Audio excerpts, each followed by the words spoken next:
morning, Falcons. Today is Wednesday, February 8th. I'm Ella Flogel. And I'm Izzy Springer. Today's weather. Today will be cloudy with a slight chance of rain. We will have a high of 48 and a low of 43. Here are today's announcements. Tuesday, February 28th is the 4th annual FCGH International Night. This is a special night for us to celebrate the cultures around the world and those that comprise our school community.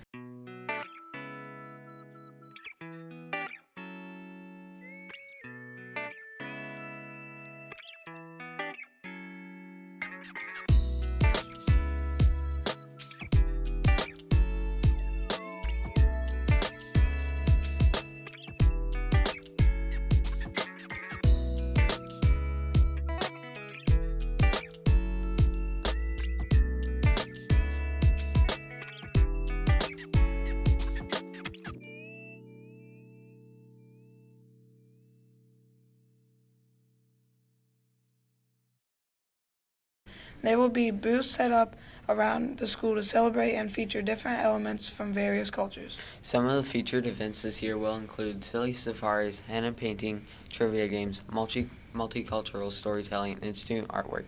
You can also enjoy musical and dance performances by students and grab some food while you visit the different booths. Students and their families' siblings too are invited to as well. If you are interested in performing or bringing food for International Night, scan the QR code on your screen. We hope to see you there.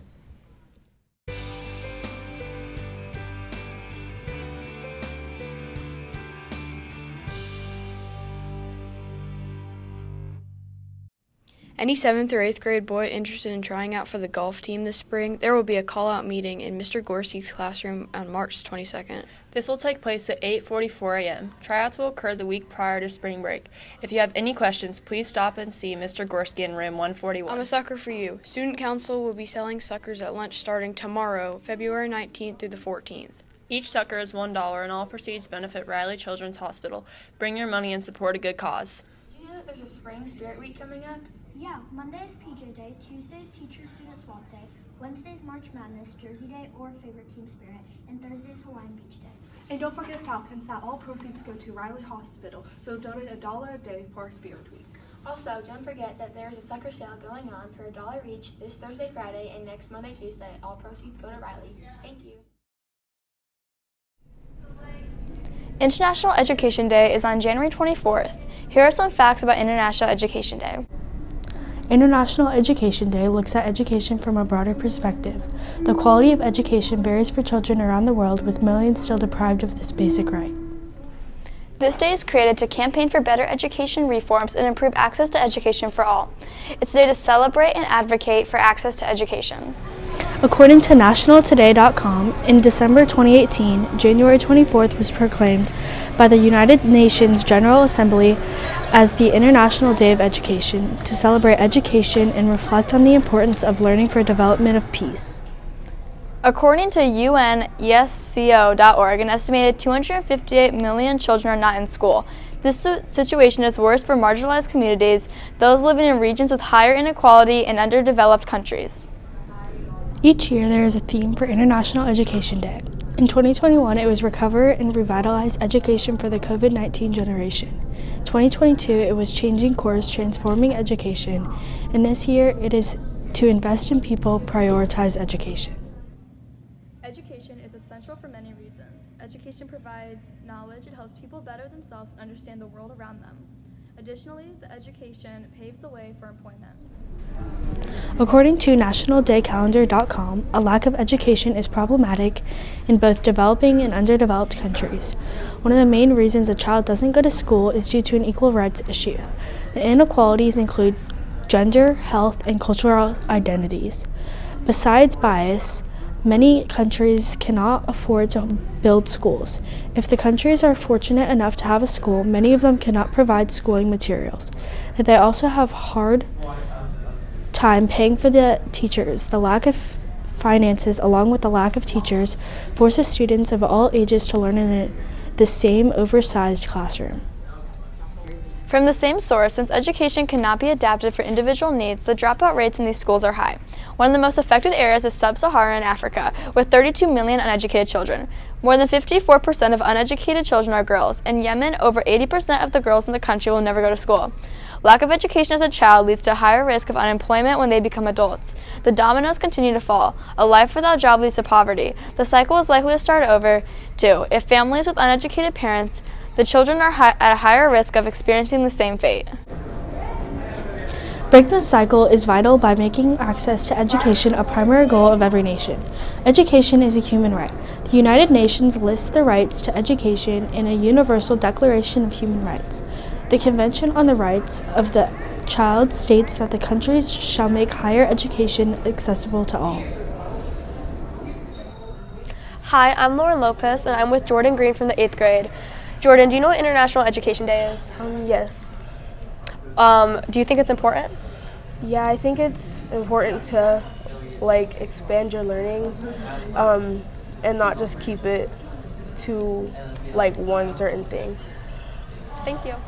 Hi, I'm Lauren Lopez, and I'm here with Cadence Nicholson from the 8th grade. Cadence, do you know what International Education Day is? I do not. That's okay. What do you think it is? A day where everybody learns. Yeah, that's right. And what's your favorite subject in school? Probably math. Okay, thank you. Now you know more about International Education Day, and you know about some of the opportunities that you get that others don't. Are you having success academically? Are you interested in helping others in the HSC community? If you answered yes to both of these questions, you may be eligible to join the Junior Honor Society. The Junior Honor Society is accepting applications from the top 30% of 7th graders. If you are eligible to apply, please accept the Canvas invite to join the Fall Creek Junior Honor Society. This will give you access to the 2-phase application process and a year full of helping others in the community. Contact Mr. Schweiner via Canvas message if you have any questions about the process, once accepting the course invitation. Attention all students, JBSU's next meeting will take place on February 13th. All students will need to report to the front office by 8:20 a.m. If you have any questions, feel free to reach out to Mr. Collins.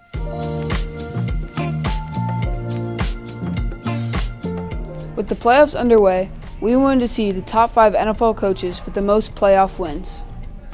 At number 5 with 16 playoff wins, we have Chuck Noll. He was the head coach for the Pittsburgh Steelers from 1969 to 1991.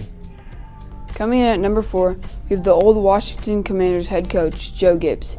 He coached from 1981 to 1992 and won 16 playoff games. He also won another game in 2005 for a total of 17 playoff wins. Coming at number 3, we have Don Shula. He was the head coach of the Baltimore Colts and Miami Dolphins. He coached the Baltimore Colts from 1963 to 1969, and the Miami Dolphins from 1970 to 1995. He won 19 playoff games as a head coach. Coming in at number 2, we have a tie. First is the old head coach from the Cowboys, Tom Landry. He was the head coach from 1960 to 1989. He won a total of 20 playoff wins as a head coach. Also tied for second, we have the Chiefs head coach, Andy Reid. He started as a head coach for the Philadelphia Eagles in 1999 before being fired in 2012. He started coaching the Chiefs in 2013. With the newest Chiefs win, he has 20 playoff wins as an NFL head coach. At the top of the list, we have the New England Patriots head coach, Bill Belichick. He has been a head coach of the Patriots since 2000.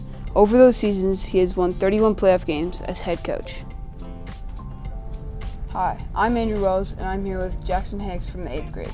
Jackson, what's your favorite NFL team? The Indianapolis Colts. Do you like their head coach? No, Jeff Saturday's a gym teacher. He should not deserve the job. Thank you. Hi, I'm Andrew Wells, and I'm here with Jeff from the 7th grade. Jeff, what's your favorite NFL team? Bucks. Do you like their head coach? No. Why? Because I feel like he doesn't really do much. I feel like Tom Brady is the only reason they're as good as they are. Thank you. Hello, I'm Kane Sumner here with Mike Lane from the 8th grade. What is your favorite NFL team? Me personally, I like the Vikings. Do you like their head coach? I mean, he's all right. I mean, I think he needs to coach them to win rather than to show off. Thank you. Hello, I'm Kane Sumter, and I'm here with Jalen Townsend from the 8th grade. What is your favorite NFL team? My favorite NFL team is the Bengals. Do you like their head coach? Why or why not? No, because they only win because they're good. Thank you. Hello, I'm Kane Sumner here with Robert Spaulding from the 7th grade. What is your favorite NFL team? I like the Bills. Do you like their head coach? Yeah, he's all right. Thank you. Now we know the top 5 NFL coaches with the most playoff wins. We got our info from fansided.com, bleacherreport.com, profootballreference.com, eatdrinksleepfootball.com, and statnews.com.